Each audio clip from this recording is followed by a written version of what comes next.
তোরা কি বলতে পারবি কোন দেশে শুধু গোলাম তৈরি হয়? মালিক বা রাজা তৈরি হওয়ার জন্য ওই দেশে কেউ জন্মগ্রহণই করেনি। খালি তাই নয়, ওই দেশটা তিনটা তন্ত্রের মাধ্যমে চলে। এটা হচ্ছে গোলামের বাচ্চারা খালি গোলামি হবি, ওই দেশে গোলাম কোনোদিন রাজা হবি না। আর এটা হচ্ছে পীরের বাচ্চারা সব পীর হবি, পীরের মুরিদরা কখনো পীর হতে পারবি না। আর রাজার বাচ্চারা খালি রাজাই হবি। ওই দেশের প্রজারা বা সাধারণ জনগণ কোনোদিন রাজা হতে পারবি না। গত 50 বছর যাবৎ মাত্র দুটা রাজ পরিবার দেশ চালাচ্ছে। অন্য কেউ ছোটখাটো আসছিল, কিন্তু তারা টিকে থাকতে পারেনি। ওই দেশের কোটি কোটি জনগণ আছে, কারো মনে কোনোদিন জাগে না যে আমরাও রাজা হতে পারি।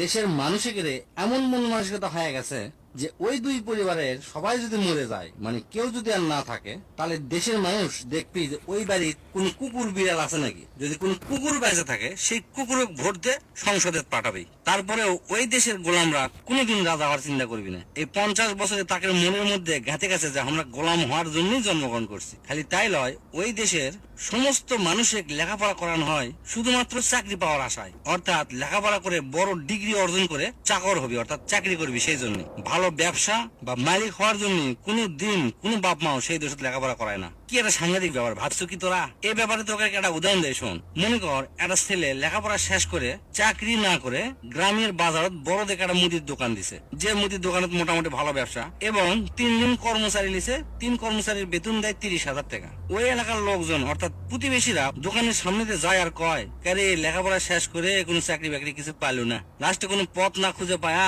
এই মুদির দোকান দিল তেলায়। অথচ ওরা কোনোদিনও ভাবেনি যে এই মুদির দোকান দিয়ে 3 জনক চাকরি দিছে, 3 জনক 30,000 টাকা বেতন দেয়। অর্থাৎ সেই দেশের লোকজন যদি এই মুদির দোকানদার কোন মুদির দোকানের যদি চাকরি পেলনি 10,000 টাকা দামের, তাহলে এলাকার লোকেরা সবাই তাকে সম্মান করত। চাকরি করে মাসে বেতন পায় 10,000 টাকা। কি সাংঘাতিক ব্যাপার! ওই দেশের লোকেরা 50 বছর ধরে এমন কালচারে অভ্যস্ত যে তারা কখনোই মাথার মধ্যে নিয়ে আসে না যে আমরা কোনো দিন রাজা হতে পারবো, মালিক হতে পারবো। চাকরি করলেই সম্মান, চাকর হলেই সব। ও আরেকটা কথা, ওই দেশের ছেলেপেলেগুলো লেখাপড়ার পাশাপাশি চাটাচাটি শিখায়। তাকে মনের মধ্যে সব সময় চিন্তা যে ওপর লেভেলের লোকে পা চাটলেই আমার ইনকাম হবে, আমি বড় পোস্টে যেতে পারবো। চাটাচাটি ছাড়া ওই দেশে কোনো কামই নাই। এরা আবার ওই দেশতেই বাস করে, কিন্তু কোনো দিনও ওই দেশে ভালোবাসে না। যাই ক্ষমতা আসে তাই টাকা লুটপাট করে চলে যায়। দেশের যে কি ক্ষতি হচ্ছে সেটা একবারও চিন্তা করে না। আর এই 50 বছর যাবৎ ওই দেশের প্রতিটা জনগণ জানেই যে ভোট দিলেই ওই নেতা কি করবি, তারপরে ভোট দেয়। কারণ সবার অভ্যাস গোলাম হয়ে থাকা। আর যার মিচ্ছে না টাকা আছে তার ছেলে বিদেশ পেটে দেয়, সেই ছেলে আর কোনোদিন দেশত আসে না। এক কথায় ওই দেশতি থাকে, ওই দেশতি খায়, ওই দেশতি কামাই করে, কিন্তু ওই দেশক এক বিন্দু পরিমাণ ভালোবাসে না। দেশের প্রতি কারো এক বিন্দু মায়া নাই, মমতা নাই, নাই কোনো টান। মেলা কুলু দিছি, এখন ওই দেশের নাম কি? স্যার, মেলা কুলু দিছেন ঠিক আছে, কিন্তু প্রশ্নটা মেলা কঠিন।